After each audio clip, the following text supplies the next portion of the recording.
The prison functions ideologically as an abstract site into which undesirables are deposited,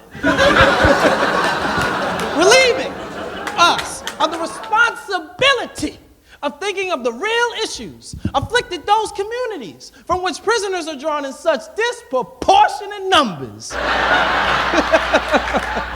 My whole family went to jail, and I used to see my brother at juvie. The only experience I've been with it was just staying in the cell until my parent came and picked me up. It's because I stole something from the store, but when I hang out with the people I'm not supposed to hang out, and they put bad things on me, and then the parents think I'm doing it, like I'm the leader, but I'm not, is because I'm just doing what they want to do because I don't want to be a little wussy and don't do it.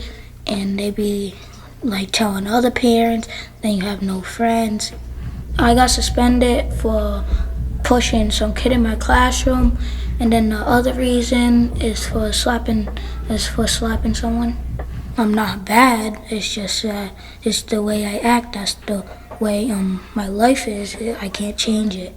I think pretty much a bad kid's same as a good kid. It's just that they're lost in their mind and they can't find a way out to be good.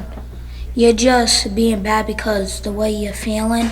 And a good kid, they never experience what the kids experience. So they're both actually good people.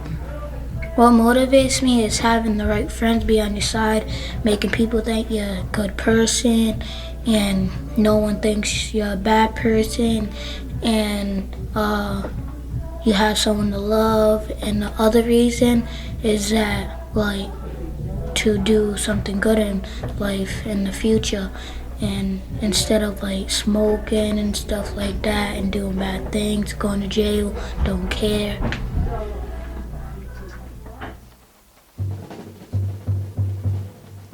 I teach a nonviolence class at the ACI.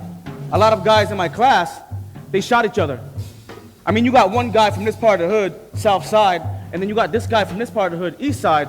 I mean, this guy literally shot this guy twice. He has 2 bullets in him because of this guy right here. I'm gonna have you both in class, and we'll do kind of like a genealogical kind of exercise, right? For example, imagine a fictitious world. We have 2 mothers, Section 8, subsidized housing. It's a lottery system, so everybody puts their name in. And you have one parent who her number comes up, and she ends up over here, right? Chad Brown. And she has a kid there, a boy. Now you have another parent who went through the same Section 8 process and got some subsidized housing over here, right? Roger Williams Projects. She has a son also. Now 15 years later, they're having issues with each other, and it leads to that murder beef. So now they're shooting at each other.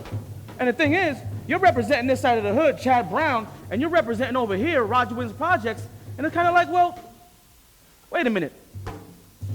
Now what if these mothers, 15 years earlier, what if their numbers came up switched?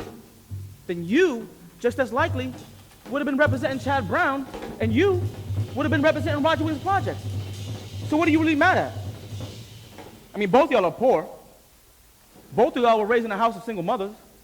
Both y'all, your dad has done some time in prison. Well, holy shit, y'all the same motherfuckers. You just live in different neighborhoods. Know what I'm saying? And when you tell them that, they're like, oh, interesting. Well, you know what? The same thing is happening in Detroit. Same thing is happening in California, in Texas, in New York. It's like, yo, peep the scene. So what you guys got to realize is that you're not really mad at each other. But what you're really mad at are the circumstances. When I was really little, my dad and I would play basketball in the backyard. We didn't have a hoop, but what we did have was this clothesline. And if you could just throw the ball over the rope, and you made a shot. He'd write me from prison. I was too young to understand where he was or why he was there, or what he was doing all this time he was gone. When I was about 10 or 11, I had an understanding of what prison was. I just didn't understand why my dad deserved to be there.